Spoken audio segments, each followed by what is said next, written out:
bahasa tubuh. Nah, sekarang bahasa tubuh secara kamus. Nah, ini kita dapat sebuah semacam kamus bahasa tubuh.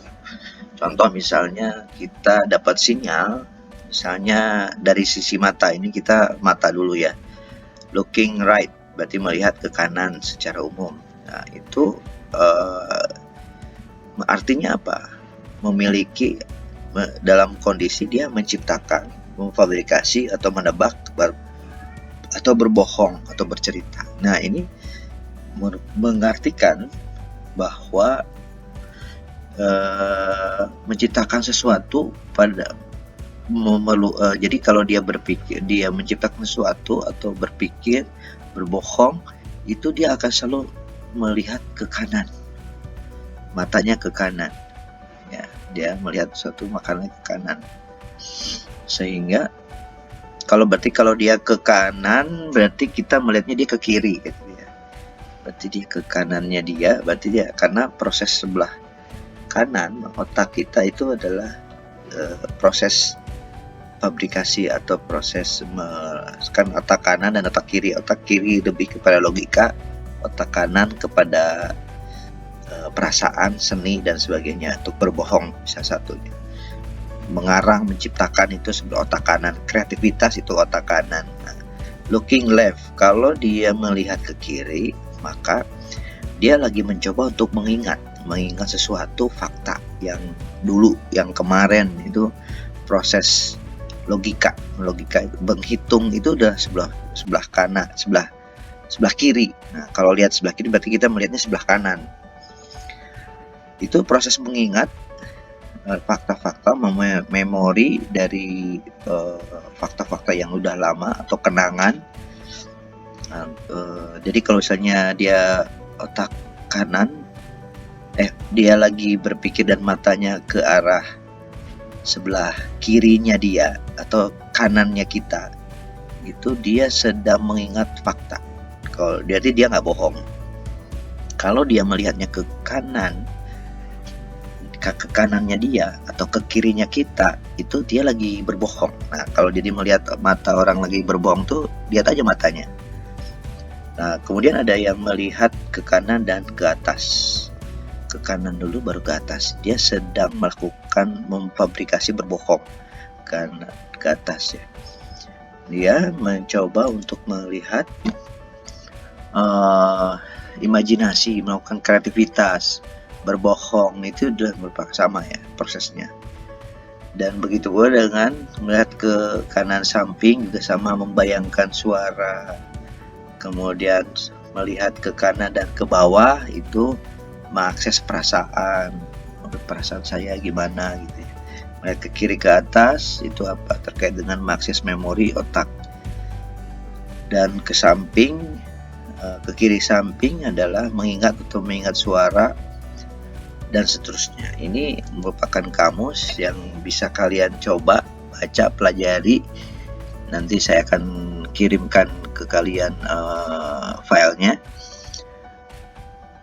dari segi mata. Nah, tetap kita bahas mengenai seterusnya. Ini kalian bisa baca sendiri ya. Bahasa tubuh mulut. Nah, mulut ini misalnya dia fake smile, jadi berbohong. Jadi senyumnya biasanya kalau fake smile itu sangat pendek senyumnya. Senyum tapi langsung dia tertutup lagi, tidak senyum lagi. Itu adalah suatu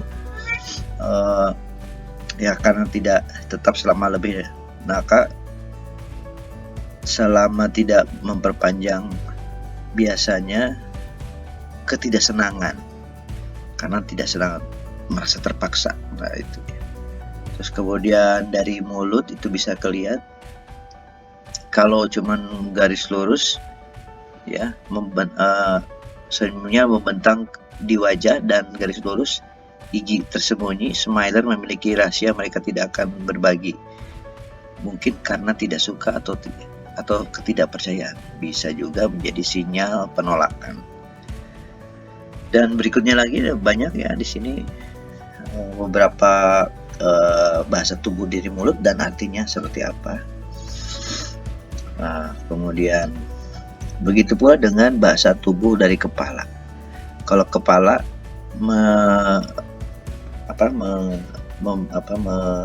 menganggukkan, itu artinya setuju, menganggukkan karena diundang atau merespon. Kemudian dan yang lainnya lagi mengenai. Tetapi kalau di India jangan sama. Kalau orang India itu kalau iya itu bukan geleng kepala sih sebenarnya dia. Kalau geleng kepala kan dia ke kanan ke kiri. Kalau ini yang ke kanan ke kiri justru bentuknya itu agak berbeda anggukannya. Anggukan orang kita biasanya kan kanan bawah ke atas gitu ya. Ini kalau enggak si kepalanya digoyang-goyang. Iya itu. Ya. Aca gitu. Nah, ini akan berbeda. Begitu pula dengan yang kalian tinggal baca sendiri ya. Mengenai bahasa tubuh lengan, dari lengan ini arm, jadi lengan itu merupakan penghalang pelindung. Jadi kalau kita, nah ini secara umum ya, saya secara umum dari arm ini biasa untuk melindungi kita. Jadi kalau ada yang ngomong terus dia melindungi dengan tubuhnya dengan lengan, tentunya dia sedang, bisa jadi dia lagi menghilangkan lengan itu ketika bisa juga kan merasa dingin, atau bisa juga dia sedang menolak sebuah informasi. Misalnya kita bicara apa, dianya langsung semacam sidakap gitu, atau menyilangkan menyilangkan lengannya di depan tubuh kita. Itu sebenarnya dalam rangka penolakan, atau dia tidak suka, atau sesuatu yang melindungi dalam proses melindunginya. Seterusnya adalah tangan. Begitu pula dengan tangan, sama ya, tangan ini misalnya kita akan bersalaman ya, telapak tangan dengan atas terbuka menunjukkan tidak diadakan sikap umum, berarti skema utama terbentuk, bisa berarti saya tidak punya jawaban, dan ketidakpercayaan, gerakan tubuh palsu dan sebagainya. Ini kalau tangan, nah ini ada tangan, kalau dia terbuka berarti meminta sesuatu, kalau tertelungkup. Nah, ini yang banyak lagi kalau bentuk-bentuk dari bahasa tubuh ya. Dan seterusnya,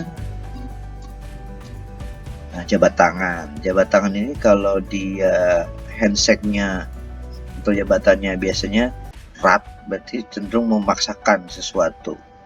Tapi ada juga yang dia shakingnya tapi dia dibalik tangannya, diputar, kita tangannya di atas, kita di atas atau dia di bawah. Jadi orang kalau dianya di atas berarti dia ingin menguasai kita. Nah, begitu kaki juga sama. Nah, kaki kalau itu dia melakukan posisi mengarahkan lutut dan terhadap tempat tujuan, nah dia condong kayak sudut bentuknya, berarti dia ada ketertarikan terhadap kita atau informasi kita. Nah, kemudian begitu pula kalau dia menyilangkan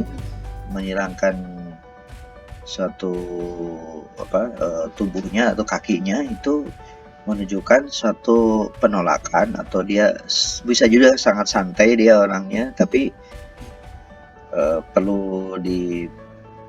bisa juga dia lagi menolak sesuatu dari informasi yang kita sampaikan. Nah, kira-kira itu menjadi satu informasi mengenai bahasa tubuh. Nah, kalau kita lihat dari ruang pribadi, maka kalau ada seseorang berduduk dengan kita, itu dia tidak menjadi masalah kalau sekitar 0-15 cm. Artinya itu adalah kondisinya mungkin 19 cm kan kira-kira ya deket ya, tapi dia tidak terlalu dekat juga.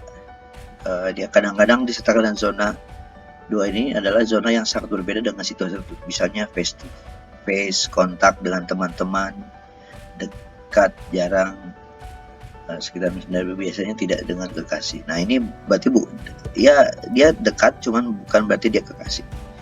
Kalau 6-8 inci itu lebih dekat lagi. Dia bisa physical touch relationship, dia punya hubungan yang sangat dekat. Kalau secara personal, ini teman atau close teman itu sekitar 45-120 cm. Kalau sosial konsekutif berarti ada jarak dengan kita 1,5, 2 dan 3,6 meter. Kalau publik ada 3,6 meter sampai 12 feet. Tetapi kalau kondisi corona ini nggak berlaku kalau ini.